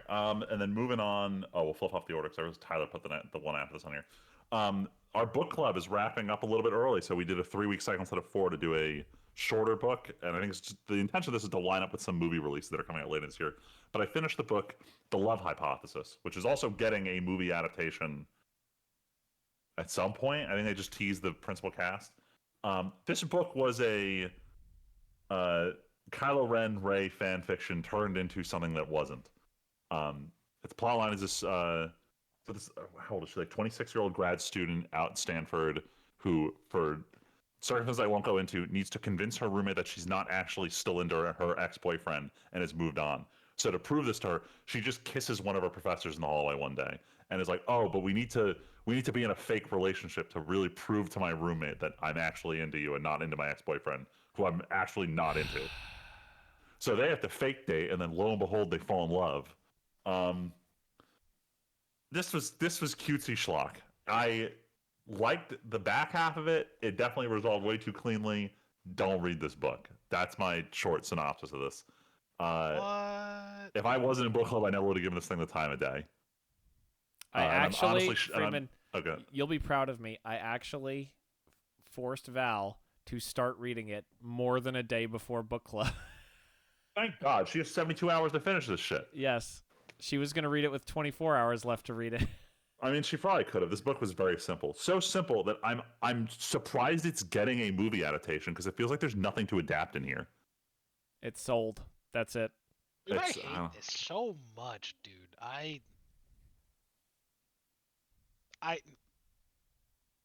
The worst I'm part, legitimately kind of mad, actually. The worst part is I'll read through this, I'll form my own opinion of it, and then I'll go online to read the reviews.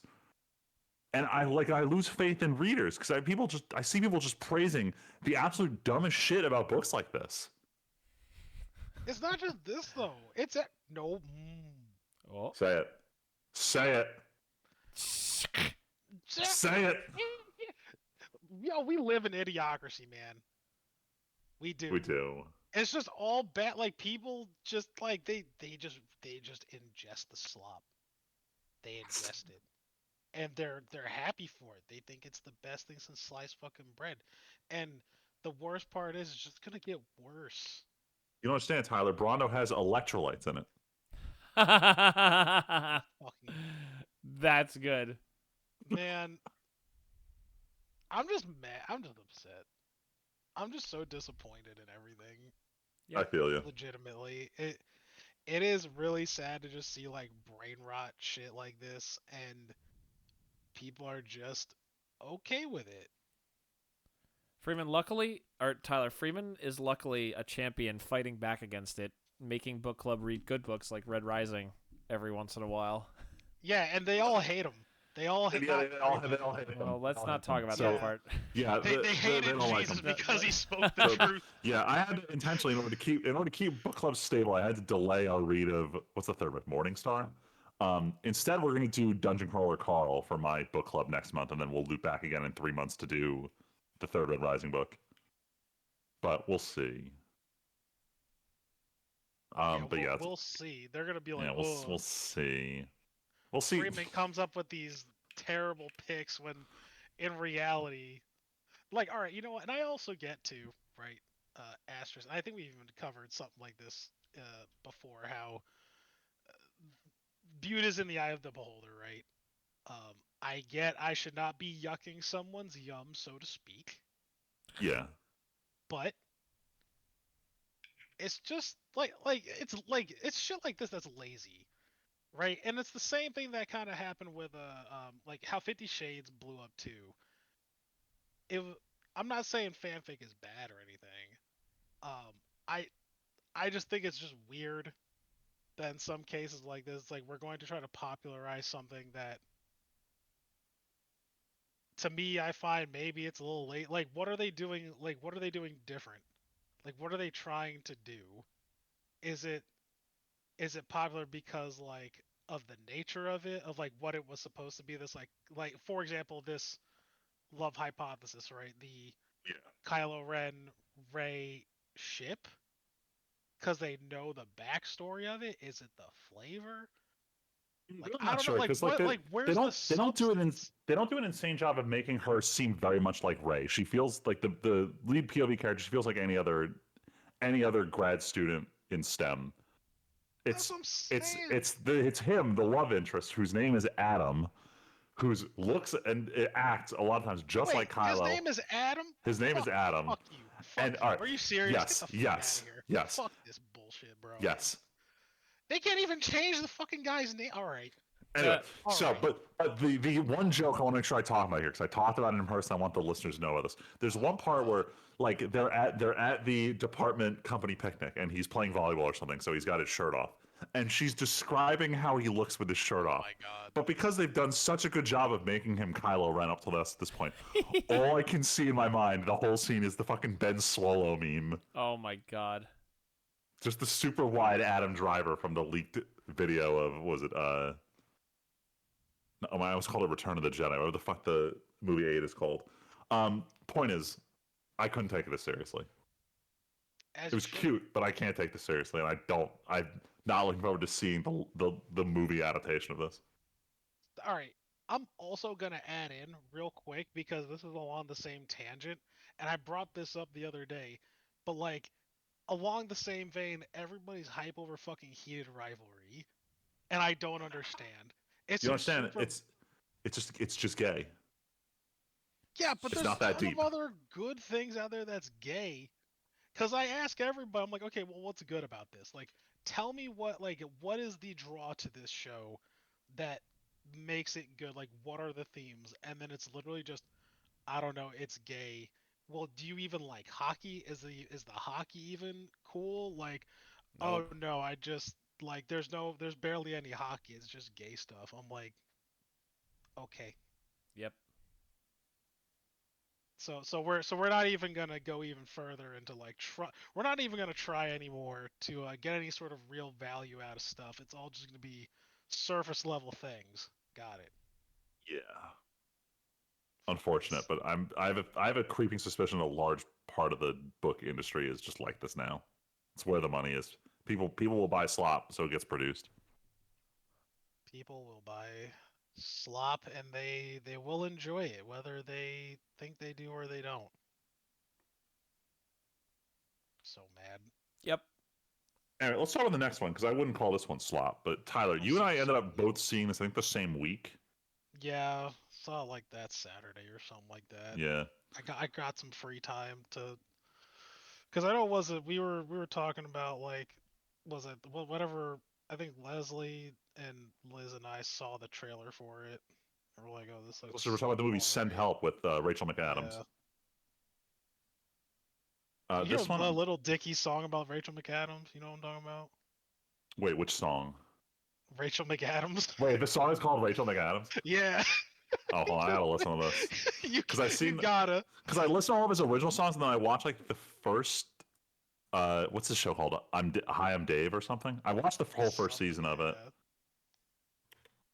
Lil Dicky, Rachel McAdams. Oh Or my I think god. it's Rachel or it's Mrs. McAdams or something like that. Mr. McAdams is the Mr. McAdams. That's it. Oh my god.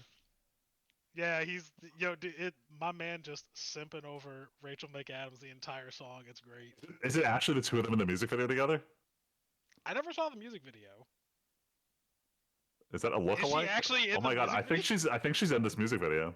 Yo, I need to see this too. Like, Actually insane. Send Help. By the way, speaking of how attractive she is, they tried making her. Sam Raimi tried making her so unattractive. It just didn't. It didn't sit right.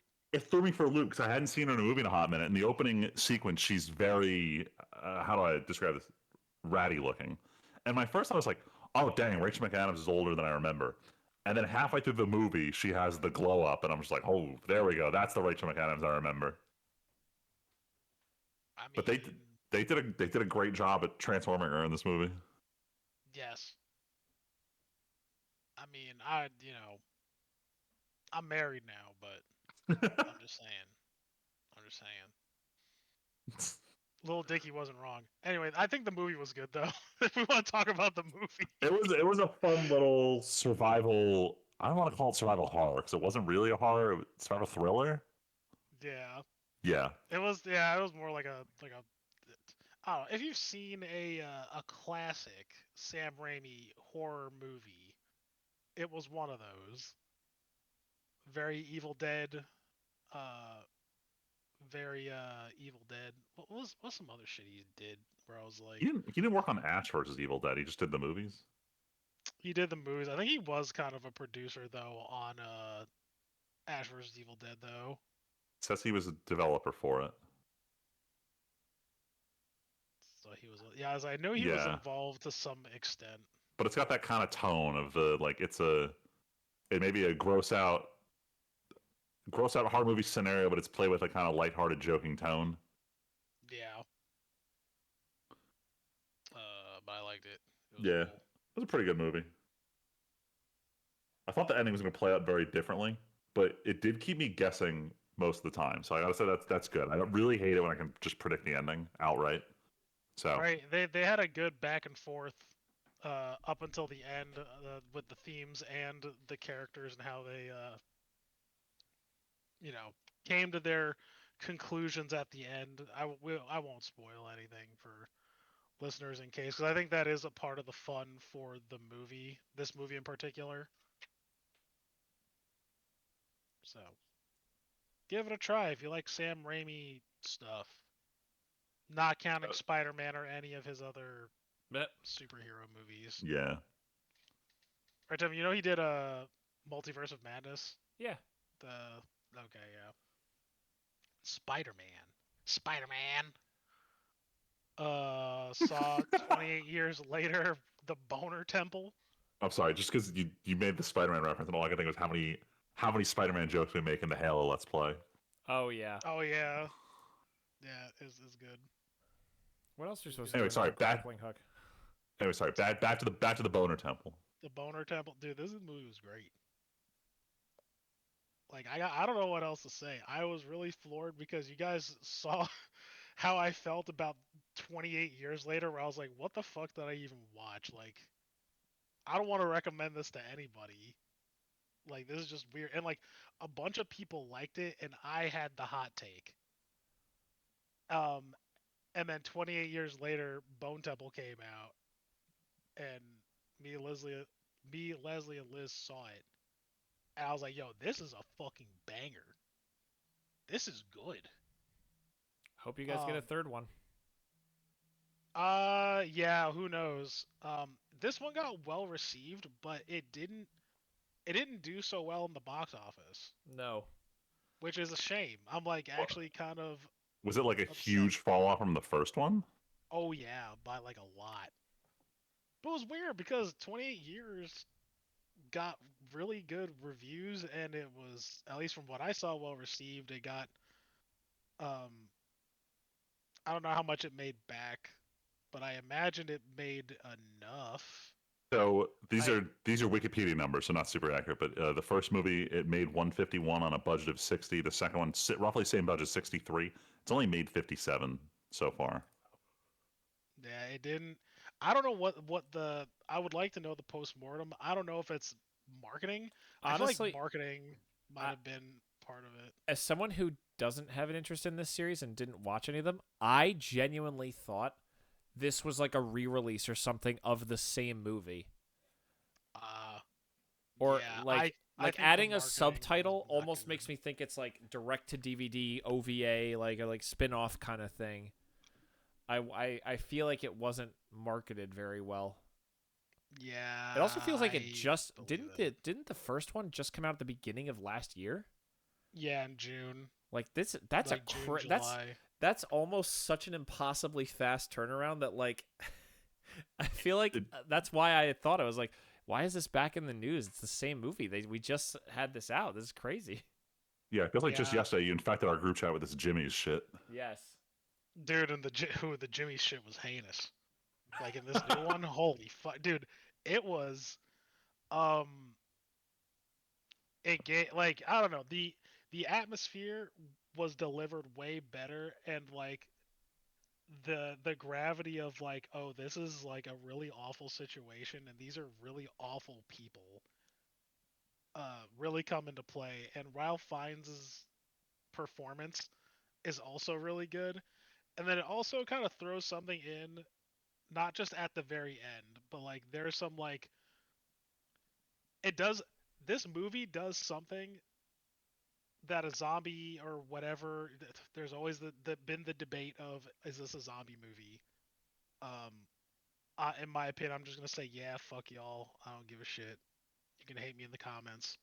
This is a zombie movie. um but they threw in like a thing that like doesn't really happen in these kind of movies, and the way they delivered it was impeccable. Really enjoyed it. I'm not gonna get into it. I can tell you guys off microphone, off recording, whatever about it, but it was cool. I like it. That being said, man, apparently I was wrong. People like 28 years later. So if you watch 28 years later, maybe you'll like it. I fucking didn't really like it that much, Hmm. but you need to see it in order to see 28 years later Boner Temple though. Like the very end of 28 years later sets t- it's going to sound really weird, but it sets the tone for 2, and it's fucked. Hmm. It's uber fucked. I love it. I would watch this again for sure. I will probably watch it again at some point. Um, Cool. yeah. So But what? I Is, finished. so Hmm? so do we think they're going to do a 28 decades later? Yes or no? Probably. I don't know. I could see them probably actually getting the third film though. I think because there is a I would hope certain so. there's a certain character that appears at the very end, and if they market it with this character, guaranteed they are going to get everybody in the theater. I can almost guarantee you.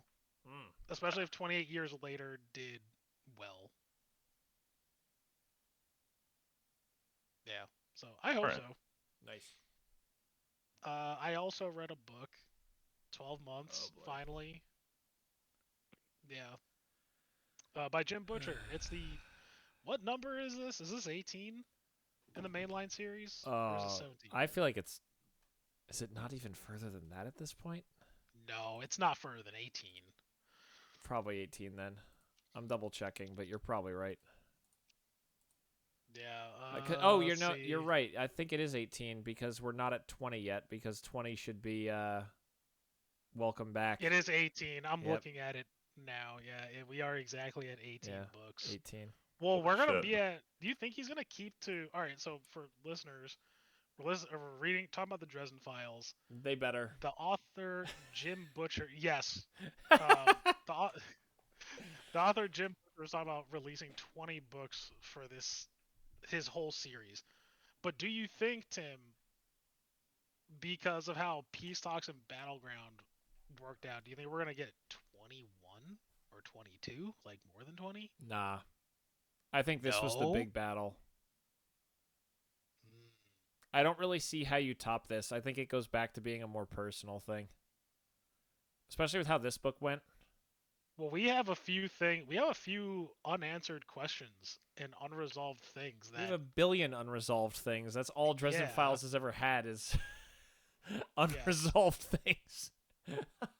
Yeah, I We think I was still have talking to open plot. Michelle- Tyler, we had a character show up who was in like what, the first or second book? Mavra showed up. Yes. She's still around. Like, come on, man. She's been around for like 20 years.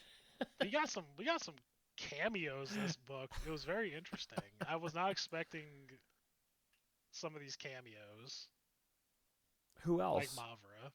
I can't think of anyone else who was like oh shit. Oh, I guess it wasn't. I mean, Carlos guess showing it- up's always a banger. Yeah. Dude, when he rips His oh my whole- god, when he gets mad, it's like shit, dude. Even Harry would be like, "Ooh, I don't know, man." Yeah, these books are fun. I don't know if I would ever say they were textbook like good books, so to speak. Maybe like a few of them are like actually what I would consider like good. But they're fun. Like they're definitely fun like potato chip books that are Well, very entertaining. I think most of them are fun. I don't know about this one. Damn. This one, I did like this one. I was telling Michelle, I was like, I think this is a good if you're a Dresden Files fan, I think this was a good one for the story, and I think it serves as like a kind of a ramp to whatever the end game of this series is going to be. Which is so 'Cause I don't funny think to we're gonna think. get something else like this. That's what I mean. Like I don't think he'd ever repeat what happened in the last book. No. Yeah, I don't think he's gonna repeat that. Like this was like the Chichen Itza of this section. It took what, 12 books to get to there, and then 4 more books to get to where we were in Battlegrounds and Peace Talks. No, Changes was Yeah. earlier than that, right? Changes was No, 12. Changes was 9. Okay, so about Oh, no, it was 12. It was 12. You're right. You're right. Yeah. You're right. Bro. Changes is so like Changes is one of those books. yeah, I know. There's a reason. If he ever breaks that rule again, we're gonna be like, oh shit. So Friedman, I think we've told you this before. Dresden Files has a rule where every book is a 2-word title, except for number 12, which was called Changes. Yeah. Yeah. Like the next one, actually, on his website, he said the next one, Tyler, is called Mirror Mirror. Right, I did see that. Yeah. He also had, I'm excited. I think these books are a lot of fun. This book was entertaining. I think I was telling you, Tim, it could have used a little bit of a shave at the like the first couple hundred pages. the like, middle, because the that was first the thing. the first half could have taken an axe. Yeah. Other than that, I do think it was a pretty well crafted book. I think Jim Butcher is a very good writer, and I think he's really good at writing Dresden. I was worried. sorry, go ahead. Huh? No, go, go, go. Oh, the Olympian. Because after I read the Olympian affair, I was worried Oh yeah, about because you this did not book. like that one, and I didn't. I frankly I DNF'd. I don't know if I'll ever go back and finish the Olympian affair. After Yeah, Aeronauts Windless was so cool, concept Aeronauts wise. Windless. I think it's also a good book. I know, but I I just think mean like Aeronauts the Windless is concept and very the good. world and everything was just well done, well put together. Yeah, And then it just went way too many directions, way too fast. I barely even remember Olympian affair. Mm, Like you asked me cold, like what was going on Olympian affair, I couldn't tell you. I don't remember. that's yeah. It, that only goes to show. War. War never changes. Ugh. Oh yeah, I meant to talk about that. I finished Fallout Season 2. Oh. Yeah, it wasn't that remarkable. Oh. Compared to the first one or Yeah. just in general? In general. But Tyler, New Um, Vegas. which was cool to see. Um, we got to see some cool stuff in Vegas, like New Vegas. We got to see some of like the fun shots from the New Vegas game, and there's a lot of cool like nods to the game, and like the show does a very good job of making you feel that you are watching the game, like down to the interactions. Hmm. It's cool. Like there's a lot of game lore that you would miss if you never played the game. Gotcha. So I think that's cool. I think that they did a really good job, but the pacing, like as far as their storytelling goes, it was terrible. Um, they had a lot of really interesting plots that were gonna be cool, and then they just kind of left it all open, uh, and not in a good way. And it was very poorly paced. 8 Hmm. episodes, literally just to go 2 feet, essentially. Ouch. It That's not was, good. yeah, it wasn't worth it. Um, Would you watch a that third? being, yes, Okay. I will. Yeah, I'll say that being said, I would watch a third, but if they do this again in the third season, Done. I, yeah, I probably won't care. Like I'm tired. It's either that or I'll wait 5 or 6 years in the future until like if the show finishes up and I'll watch it then or something. But Bad enough to this quit. one, yeah. I did beat a video game. I've been playing. I'm double fisting video games at the moment. Funny enough. It's on your But I lineup. did. Yeah. So right now I'm playing Dino Crisis, and I'm and Hades 2. But Hades 2 is more of like a I beat that when I beat that. And Dino Crisis 1 and maybe 2. We'll see how fast I get through Dino Crisis 1. Um, if I wanted to beat another game before Resident Evil Requiem came out next week, it actually was going to be Dragon Age Inquisition. But then I was like, oh, it's Dragon Age Inquisition. I should probably not play that right now because of how long it is. But I did beat Alien Isolation. Woo. Fuck the alien. He's a piece of shit. Ha. Dude, I read postmortems about the development of this game, and there were times where they were play testing, like just hiding and shit, like from the alien, and they couldn't even 100% understand the alien behavior and why it behaved the way it did. Oh boy. I'm like, yeah, you know what? It fucking shows because I would walk and I wouldn't be near the damn thing, and then it would just kill me. Like it would just turn to me and kill me. And this thing is known to not having eyes or anything like that, but it just fucking sees me. And I'm like, all right, so my prior knowledge of this thing apparently means nothing. So it pissed me off. Hmm. But it was a good game. Like that being said, like my gripes aside, like some of those like aged things with the game, I put those aside and I'm gonna tell people to play this game because it's good. It is good. Especially Consider. if you like sci-fi horror. Sci-fi horror, top notch, top notch, top notch, top Hmm. notch. What's the spectator experience like? Let's Do you think it's see. still entertaining for someone if they're not holding the controller? Oh yeah, definitely. Like my friends in Discord actually did enjoy watching me play it for what it was. Okay. It's not like I think it is pretty good. Just as long as you don't fucking die 100 times like I do. At least in the beginning. In the beginning, it is your classic survival horror where like you get next to nothing and you're probably gonna die towards the start of the game. But once you get towards the end, you kind of get kitted out and you have way more tools in your toolbox to handle getting around the alien.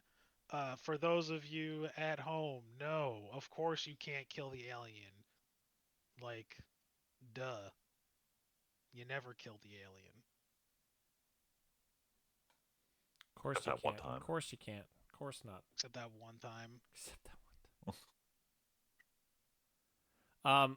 Real quick, I know that was our last thing. I have two quick things I just saw on Reddit that I want to throw out for you guys. Tyler, apparently, Netflix is developing a Sweaty Trains game movie. I'm sorry, what? Netflix There's a developing Ticket to Ride Ride movie? Is this gonna be like the Battleship movie?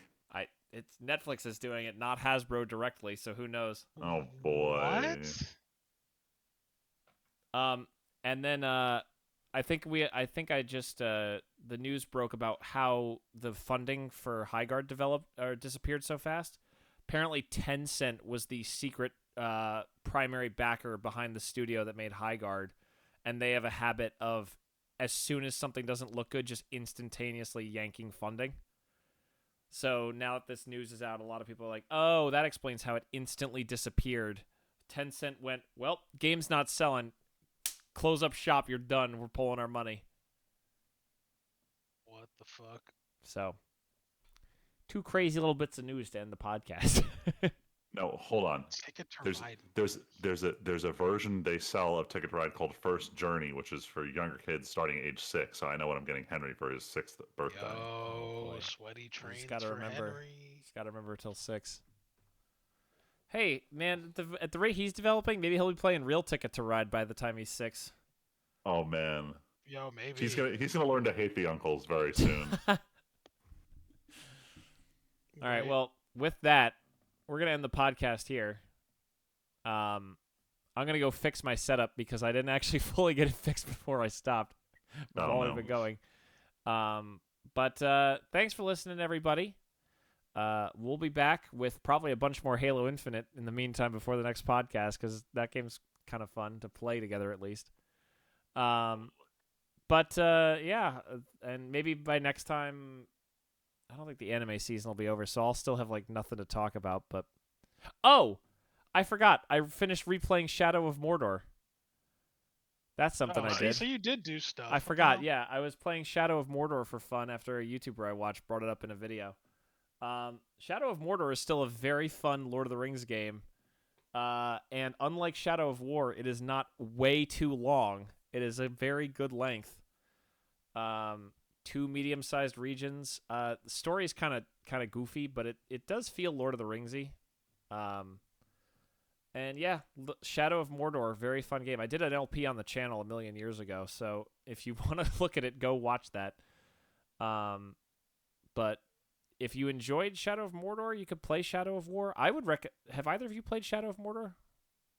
I DNF'd it. Pretty sure I own it. You DNF'd it, Tyler? Really? I did. Huh. It just felt too dated. Hmm. And and the battle system just felt more like Batman. I was like, I'd rather play Batman anyway. I wonder if the reason I have a higher tolerance for these other games is because I never actually played the Batman games much. I played like 5 minutes of Arkham Asylum and never played City or any of the other ones. Mostly because I don't have much attachment to Batman as a character, but like the Mad Max game, everything is a bit like, oh, this is mostly just Batman. Shadow of Mordor is basically Batman. Nemesis system is still very fun. It's still sad that no other game ever used it, but being able to like mind control guys, send them after a dude. The game doesn't do enough with it, but it is a cool concept. Oh, it is cool. I will say, out of anything, I think that's incredible. Yeah, no, it's very fun to stumble up on a camp and have a guy talk shit at you, have different powers. You have to tackle the captains differently. Send a guy after a war chief eventually and do that. But yeah, Shadow of Mordor I think is still fun. I think still holds up. It's definitely in that like Batman Assassin's Creed open world kind of setup. But like I said, I really do think it's benefited by not overstaying its welcome. And you don't have to actually like you could beat Shadow of Mordor in a couple hours, I think. Like I went through and basically 100%ed it just for fun, but even then I wouldn't say I sank that much crazy time into it. I'm trying to open really quick just to check in my library my recently played just to see how much time I put in. Oh yeah, Solid Snake joins Rainbow Six Siege? What? Huh. I literally talked about it earlier. No, I know, but I seeing it in front of me is like it's different. It's weird to see it like advertised. So between, So I'm like, damn, I literally just said this. no, I know you did. But rereading it again jogged it in my memory while I'm looking at the other thing. Yeah, I have. Oh, interesting. Okay, so between 2 playthroughs, I have almost 70 hours of Shadow of Mordor. But yeah, I think it was very fun. I still enjoyed it. I got a couple achievements. Woohoo. But it's a fun game. Good time sink if you're looking for something that's not too crazy. And the Game of the Year edition is usually on sale pretty frequently. I mean, right now it's $20 to get the full game with the DLC and everything included. So I think it's worth $20. I think I got it for like $5 last time, or maybe the Shadow of War. But point is, it goes on sale pretty frequently. Yeah, Shadow of War, I could see DNFing. I finished it. I forget if I did an LP, but Shadow of War is like the same game with a few improvements, but so much longer. Like for all the good there is, it's just so much time to beat that game. Oh my god. But anyway, now we're done. Let's stop the podcast. I contributed to the watched and played, guys. I did it. You did it. But until next time, thank you all very much for listening. My name's Timpedia. I'm Friedman. JT. I'll catch you guys next time. Thanks for listening.